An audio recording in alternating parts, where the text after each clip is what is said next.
Photoshop আপোনালোকে সকলোৱে ব্যৱহাৰ কৰে সি লাগিলে ফটোশ্বপৰ যিকোনো এটা ভাৰ্চনে নহওক কিয় ফটোশ্বপ হ'ল এটা ওপেন সোৰ্স ইমেজ এডিটিং বা ইমেজ ম্যানিপুলেশন সফটওয়্যাৰ সাধাৰণতে আমি ডিজাইনিংৰ কামৰ বাবে ফটোশ্বপ বেছিকৈ ব্যৱহাৰ কৰোঁ যেনে banner poster visiting card template আৰু বহুতো ফটোশ্বপৰ সমান্তৰালকৈ আৰু অন্যান্য বহুতো সফটওয়্যাৰ আছে যেনে Corel draw sketch eagle GIMP etcetera আজিৰ ভিডিঅ'ত আপোনালোকক জনাম ফটোশ্বপত কিদৰে কিবোৰ্ড শৰ্টকাট ব্যৱহাৰ কৰি অতি সহজতে মাল্টিপল লেয়াৰ আমি ক্ৰিয়েট কৰিব পাৰোঁ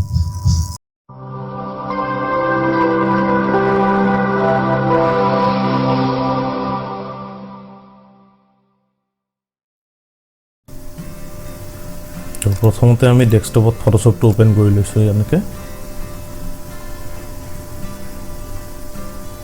আৰু ফটোশ্বপ ওপেন হোৱাৰ পিছত ইয়াতে আপোনালোকে নিউ ফাইল ক্ৰিয়েট কৰিব কন্ট্ৰোল এন প্ৰেছ কৰি অথবা ইয়াত ফাইলত গৈ কেনে নিউ ফাইল ক্ৰিয়েট কৰিব ইয়াতে মই এজ ফৰ এক্সাম্পল ইয়াত A4 পেজ এটা লৈ লৈছো যাৰ ৰেজুলেশ্যন আছে 300 আৰু RGB কালাৰত আছে ইয়াত ওকে কৰি দিছো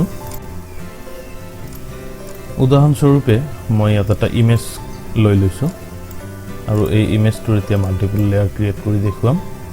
ইমেজটো ড্ৰেগ এণ্ড ড্ৰপ কৰি দিছো মেইন পেজটোলৈ A4 পেজটোলৈ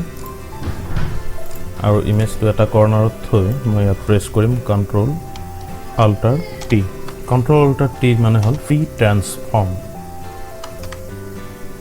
তো ইয়াত কন্ট্ৰোল অল্টাৰ টি প্ৰেছ কৰি থকা সময়তে আমি যদি শিফট ধৰি লেয়াৰটো অলপমান ইয়াতে ড্ৰেগ কৰোঁ নতুন লেয়াৰ এটা ক্ৰিয়েট হৈ যাব তো এইটো মেনুৱেলি আমি কৰোঁ কি ইয়াতে গৈ লেয়াৰ ডুপ্লিকেট লেয়াৰ ক্ৰিয়েট কৰি কেনে এনেকৈ এটা এটাকৈ টানো য'ত মাল্টিপল লেয়াৰ হৈ যায় কিন্তু এইটোৱে কিবোৰ্ড শৰ্টকাটত আমি কেনেকৈ কৰিম সেইটো দেখুৱাম মই এতিয়া তো প্ৰথম লেয়াৰটো থাকিব ফাৰ্ষ্ট লেয়াৰটো থাকক কন্ট্ৰোল শিফট অল্টাৰ টি একেলগে প্ৰেছ কৰি যাব সব এনেকৈ মাল্টিপল লেয়াৰ নিমিষতে হৈ যাব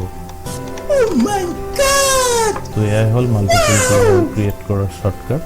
আশা কৰোঁ আপোনালোকে নেক্সট টাইম যেতিয়া ফটোশ্বপ ইউজ কৰিব তো এইটো টিপছ এণ্ড ট্ৰিক্স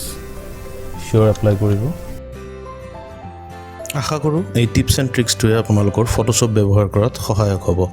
এনেকুৱা টেকন'লজি আৰু টিপছ এণ্ড ট্ৰিক্সৰ বাবে চেনেলটো ছাবস্ক্ৰাইব কৰিবলৈ নাপাহৰিব